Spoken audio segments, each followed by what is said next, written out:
এদিকে বাংলাদেশের টেকনাফ সীমান্তে বারবার গুলিবর্ষণের কারণে সেন্ট মার্টিনে নৌযান চলাচল বন্ধ রয়েছে। গত 4 দিন ধরে ওই পথে জাহাজ, ট্রলার, স্পিডবোট সহ সকল ধরনের নৌযান চলাচলের উপর নিষেধাজ্ঞা দিয়েছে জেলা প্রশাসন। বিষয়টি নিশ্চিত করে সেন্ট মার্টিন ইউনিয়ন পরিষদের চেয়ারম্যান মুজিবুর রহমান বলেন, 4 দিন ধরে নৌযান চলাচল বন্ধ রয়েছে, যাতায়াত করা যাচ্ছে না। সেন্ট মার্টিন বোট মালিক সমিতির সভাপতি আব্দুর রশিদ বলেন, 4 দিন ধরে ট্রলার চলাচলও বন্ধ রয়েছে। মিয়ানমার থেকে ট্রলারেও গুলি করা হয়েছে। কয়েকদিন আগে আরেকটি ট্রলারকে লক্ষ্য করে গুলি করা হয়। এ কারণে লোকজন পারাপার হতে পারছে না। টেকনাফ থেকে সেন্ট মার্টিনে খাদ্য ও প্রয়োজনীয় পণ্য বহনকারী ট্রলারগুলোও চলতে পারছে না।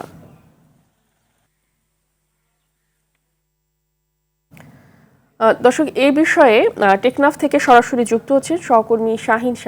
শাহিন, একটু জানাবেন যে সেন্ট মার্টিন থেকে কোনো নৌযান চলাচল করছে কিনা এবং সেখানে ঘুরতে যাওয়া পর্যটক সহ স্থানীয় বাসিন্দাদের কি অবস্থা, তাদের কোনো অভিযোগ আছে কিনা?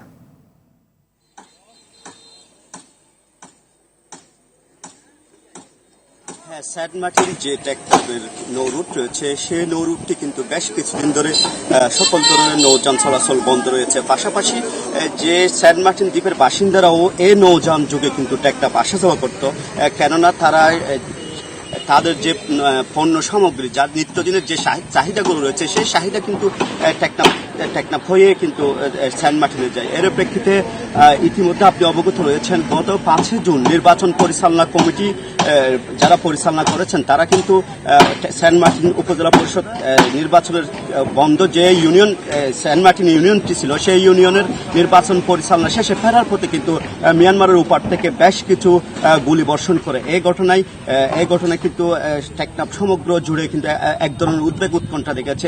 এর 2 দিন পর কিন্তু আবারও মিয়ানমারের যে নাইখুন্দিয়া এলাকা রয়েছে, নাইখুন্দিয়া থেকে আবারও যে পণ্যবাহী ট্রলার রয়েছে সেন্ট মার্টিনের উদ্দেশ্যে যে ট্রলারগুলো ছেড়েছে সেই ট্রলারে কিন্তু আবারও লক্ষ্য করে গুলি ছুড়ে। এর প্রেক্ষিতে কিন্তু 4-5 দিন ধরে যে সেন্ট মার্টিনের যাতায়াত বন্ধ রয়েছে। আমাকে সেখানকার যিনি ইউনিয়ন পরিষদের চেয়ারম্যান রয়েছেন মুজিবুর রহমান, তিনি জানিয়েছেন এভাবে যদি থাকে তাহলে যে তাদের যে খাদ্য সংকটে পড়বে, কেননা যে আসন্ন যে ঈদ উল আজহা রয়েছে এই ঈদ উল আজহাকে সামনে রেখে তাদের যে চাহিদাগুলো টেকনাফ হয়ে আসা যাওয়া টেকনাফ থেকে আনতে হয়। এর প্রেক্ষিতে যদি ট্রলার চলাচল না করে তাহলে তারা খুব আসন্ন বিপদে পড়বে বলেও জানিয়েছেন। পাশাপাশি তিনি যে সংশ্লিষ্ট প্রশাসন, বিজিবি, কোস্টগার্ড রয়েছে তাদের হস্তক্ষেপ কামনা করেছেন।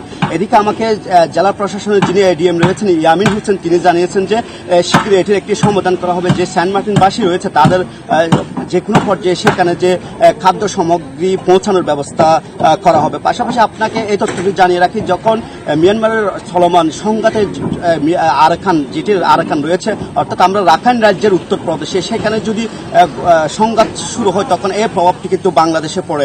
আপনি ইতিমধ্যে অবগত রয়েছেন এই ঘটনায় কিন্তু বেশ কিছু হতাহত রয়েছে। এর প্রভাবটি সর্বশেষ পড়েছে সেন্ট মার্টিন দ্বীপে। এই হচ্ছে সেন্ট মার্টিনের সর্বশেষ। ধন্যবাদ আপনাকে।